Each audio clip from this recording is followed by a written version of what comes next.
खबर पर नजर में आपका फिर एक बार स्वागत है। ये तो आप जानते ही हैं कि पश्चिमी उत्तर प्रदेश में भाजपा का खदेड़ा हो गया, लेकिन ऐसा क्यों हुआ, आज हम इस पर चर्चा करेंगे। आगे बढ़ने से पहले ये वीडियो देखें। मुख्यमंत्री जी धमकी दे रहे हैं कि गर्मी निकाल देंगे। अब शायद दूसरे चरण में रही बची बाबा मुख्यमंत्री जी की गर्मी निकल जाएगी। और जब से पहले चरण का बोर्ड पड़ा है, भारतीय जनता पार्टी के नेता कार्यकर्ता ठंडे पड़ गए हैं।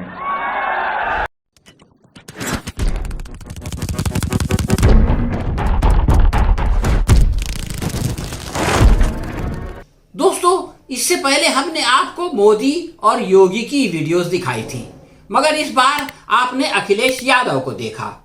वो जुमलेबाजी की सियासत नहीं करते, ऊटपटांग इल्जामात नहीं लगाते, झूठे दावे नहीं करते, इसलिए उन पर विश्वास किया जाता है। इस वीडियो में उन्होंने बीजेपी के नेताओं और कार्यकर्ताओं के जोश में कमी का उल्लेख किया। आइए इस तथ्य को जानने की कोशिश करते हैं।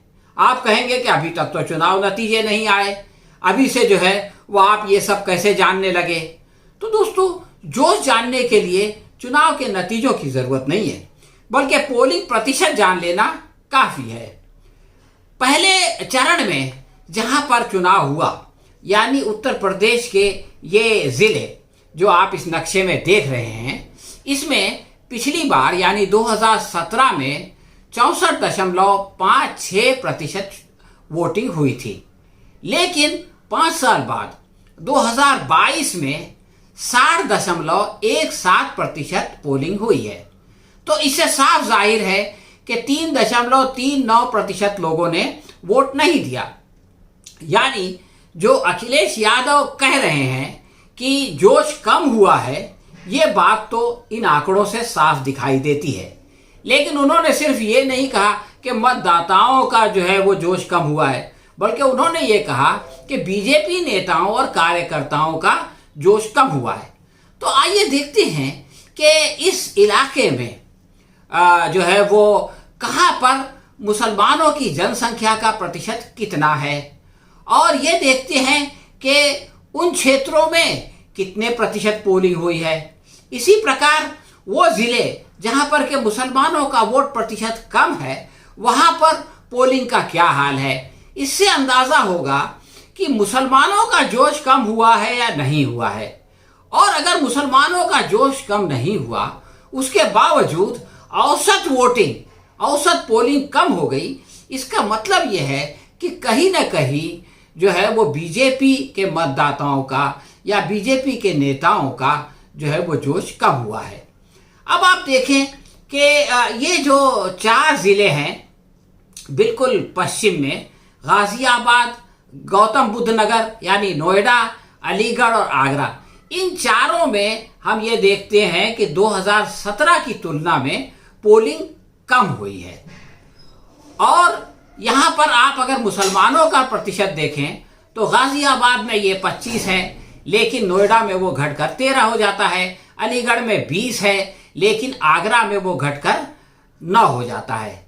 यानी इनमें 2 जिले तो ऐसे हैं कि जिसमें मुसलमानों का जो है वो जनसंख्या बहुत कम है, और उन दोनों जगहों पर जो है वो कमी आई है। इसी तरह जो दूसरे 2 जिले हैं गाजियाबाद और अलीगढ़, उसमें मुसलमानों की जनसंख्या 20 और 25% तो है, परंतु दूसरे जिलों के मुकाबले, यानी अगर आप मुजफ्फरनगर को देखें या मेरठ को देखें या बागपत को देखें, तो इसके मुकाबले में इन इलाकों में मुसलमानों की जनसंख्या फिर भी कम है।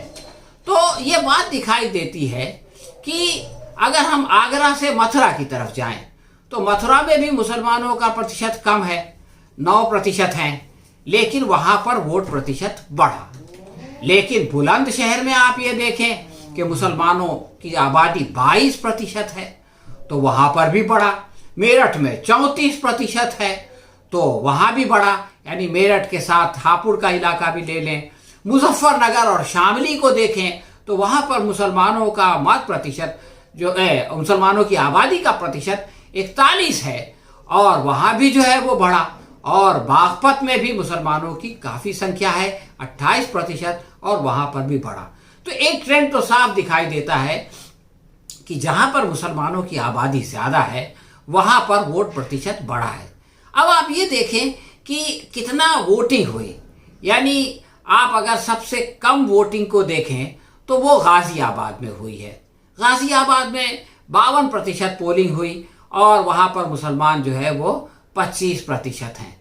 उसके अलावा आप ये देखें कि 57% जो है वो वोटिंग हुई है नोएडा में, वहाँ पर तो मुसलमान केवल 13% हैं। इसके अलावा जो है वो अलीगढ़ और आगरा का नंबर आता है। लेकिन अगर आप दूसरी तरफ जाएं, यानी ये कि मुसलमान सबसे ज़्यादा मुजफ्फरनगर में हैं, तो वहाँ पर 65% और शामली में जो है वो 69%। इसके अलावा आप नीचे मेरठ में आए तो मेरठ में 60% और उसके बाजू में हापुड़ है, वहाँ पर 61%। और आप बागपत जाएं जहाँ मुसलमान 28% है, तो वहाँ पर भी पोलिंग जो है वो 62% से अधिक हुई है। तो इससे पता चलता है कि इस बार मुसलमानों ने इस इलेक्शन में बड़े जोश और खरोश के साथ इस वोटिंग की। अब मुसलमान जो है वो कम तादाद में है, इसके बावजूद जोश और खरोश के साथ वोट दे रहे हैं, और उसके बावजूद ओवरऑल औसत जो है वो अगर 3.39% कम हो रहा है, इसका मतलब ये है कि जो दूसरे मतदाता हैं उनका जोश कम हुआ है। और उन मतदाताओं में पिछले इलेक्शन में बड़ी तादाद तो बीजेपी के वोटर्स की थी, इसीलिए उसने जो है वो 58 में से 53 सीटें जीत ली थी। तो इस विश्लेषण से ये बात क्लियरली समझ में आती है कि किसका जोश कम हुआ है और किसका जोश जो है वो बढ़ा है। अब आप सेकंड फेज में आए तो सेकंड फेज में एवरेज औसतन जो है वो 60.42% पोलिंग हुई। लेकिन ये जो पोलिंग है इसका अगर आप जो है वो कंपैरिजन करें 3 मुस्लिम बाहुल कॉन्स्टिट्यूएंसी से, जहां पर के मुसलमान बड़ी मेजॉरिटी में हैं, तो वहां पर 72% पोलिंग हुई। यानी आप देख लीजिए कि 11.5% का फर्क है एवरेज में और मुस्लिम बाहुल कॉन्स्टिट्यूएंसीज में। तो इससे भी ये बात समझी जा सकती है कि मुसलमानों का जोश जो है वो इस बार कैसा था। अब आप देखें, इन सभी में तो नहीं जा सकते, बहुत समय है, लेकिन सबसे ज्यादा जिस जिले में वोटिंग हुई है वो है अमरोहा। अमरोहा में 72% से भी ज्यादा पोलिंग हुई। वहां पर मुसलमानों की आबादी 41% है। इसी प्रकार आप देखें सहारनपुर में तकरीबन 71% वोटिंग हुई और वहां मुसलमानों की जनसंख्या 42% है। यानी जिस जिले में मुसलमान ज्यादा उस जिले में पोलिंग ज्यादा। इसी प्रकार आप देखें कि जो जहां पे सबसे कम पोलिंग हुई, यानी सबसे कम पोलिंग हुई है बदायूं में 59.24%, और वहां पर मुसलमानों की जनसंख्या कुल 21% है। इसी प्रकार आप जाएं शाहजहांपुर तो शाहजहांपुर में 59.29% पोलिंग हुई और वहां पर भी मुसलमानों की जनसंख्या 18% है। तो इससे एक बात और निकल के आती है कि न केवल पहले चरण में बल्कि दूसरे चरण में भी मुसलमानों का वो जोश व खरोश जो पहले चरण में दिखाई देता था वो बाकी रहा और उन्होंने फिर एक बार बढ़ चढ़ करके इस इलेक्शन में हिस्सा लिया। और आप इस नक्शे को भी देखें तो आपको पता चलेगा कि यही वो इलाका है, यानी बुंदेलखंड का इलाका, जहां जो है वो मुसलमानों की जनसंख्या पूरे उत्तर प्रदेश में सबसे ज़्यादा है। इसमें 2 कॉन्स्टिट्यूएंसी तो ऐसी भी है जहां पर के वो 50% से भी ज़्यादा है। तो जिस इलाके में मुसलमानों की जनसंख्या ज़्यादा है वहां पर जोश व खरोश ज़्यादा है। तो अगर मुसलमानों का जो है वो जोश व खरोश कम नहीं हुआ बल्कि वो औसत से बहुत ज़्यादा है, तो इसका मतलब है कि जो औसत से कम है वो जो है वो उन लोगों का है जो कि बीजेपी के सपोर्टर्स थे। ये सारी बात सुनने के बाद आप जिस नतीजे पे पहुंचेंगे वही बात एक वरिष्ठ पत्रकार आनंद वर्धन सिंह ने भी अपनी इस वीडियो में कही है।